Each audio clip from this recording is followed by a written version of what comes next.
All right, welcome to The Explainer. Today we're going to tackle investment risk, but maybe in a way you haven't quite thought about it before, especially when it comes to your retirement.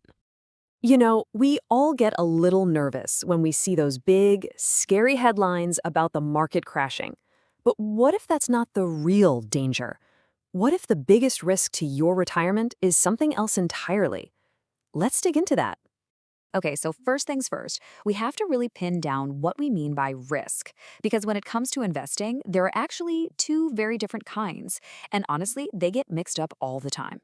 So, on one hand, you've got what we call short term volatility. Think of it as the market's daily mood swings. It's a total roller coaster, right? It feels scary, but over the long haul, it's often just noise. But then there's the long term risk. This is the big one. This is the danger of not having enough money to actually last you through your retirement. That's the risk we really need to focus on. So, okay, how do we handle that big long-term risk? Well, the answer really changes depending on where you are on your life's timeline, your age, and just how close you are to that retirement finish line. That's what matters most. Think about it. When you're young, just starting your career, you've got decades, literally decades, for your investments to bounce back from any downturns. Time is, without a doubt, your single greatest asset. But as that finish line gets closer, everything changes. The whole game shifts. You've spent your entire career building this nest egg, so now the top priority isn't so much about aggressive growth anymore, it's about protecting what you've so carefully built. And this very logical shift from growth to protection has led to one of the most common investment strategies out there. In fact, you might already be using it and not even know it. It's called a target date fund, or sometimes a life cycle fund. The easiest way to think about it is like a set it and forget it option. It's a portfolio on autopilot, right? It automatically shifts from riskier stuff like stocks to safer things like bonds, all based on how close you are to retiring. It takes a lot of the guesswork out of the equation. And this chart, this shows you exactly how it works. See that line sloping down? That's what's known as the glide path. Way over on the left, when you're decades from retirement, the allocation to stocks is super high. Then, as you move toward the middle, toward year zero, your retirement date, it smoothly and gradually glides down. It's a pretty brilliant visual. Let's break that down into simple stages. So early in your career, say around age 25, the portfolio is all in on stocks for maximum growth. Then, mid-career, maybe around 45, you see the mix start to shift. More bonds get added to start preserving that capital. And finally, as you get right up to retirement, the portfolio is mostly made up of those safer assets to really protect you against any sudden market drops. Okay, that all sounds super logical, right? But it begs a really important question. Why? Why is a market crash so much more dangerous right before you retire? What is this whole glide path thing actually protecting you from? Well, the answer has a pretty terrifying name, and for good reason. It's sometimes called the sequence of returns death spiral.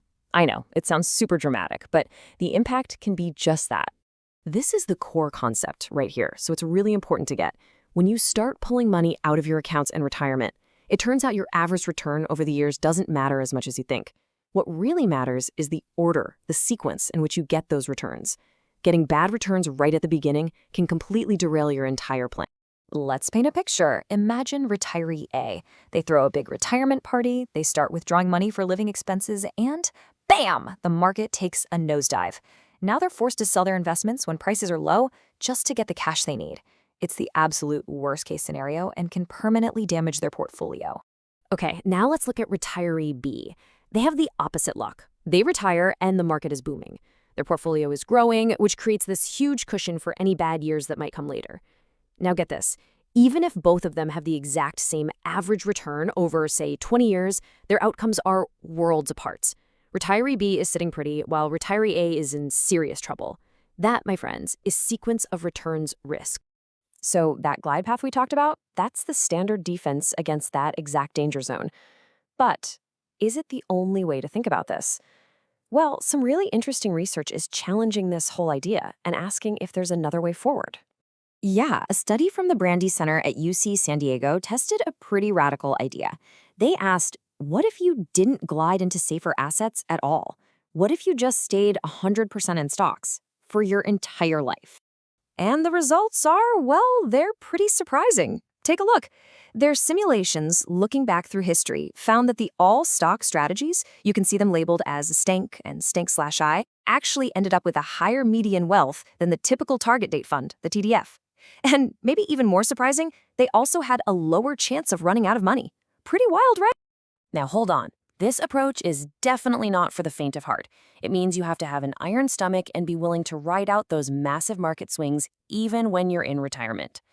But it does reframe the whole conversation, doesn't it? It suggests that the incredible power of long-term growth from stocks could be its own kind of defense against risk, one that might just outweigh the scariness of that short-term volatility. So, where does that leave us? We've looked at the conventional wisdom, the glide path approach, and we've also seen this really compelling challenge to it. What's the bottom line here? Well, the truth is, there's no one-size-fits-all answer. The most important thing to grasp is that investment risk isn't just about the market going up and down. It's about your long-term security. The goal is not to chase crazy returns or to try and avoid every little bit of risk. It's really about finding the right balance for you, that perfect mix of growth and stability for each stage of your life. And that really is the final thought to leave you with. How does your personal timeline, where you are right now, change the way you need to balance that need for growth with the need for stability? Answering that question for yourself is the most powerful first step you can take towards building a financial future that you can feel truly confident about.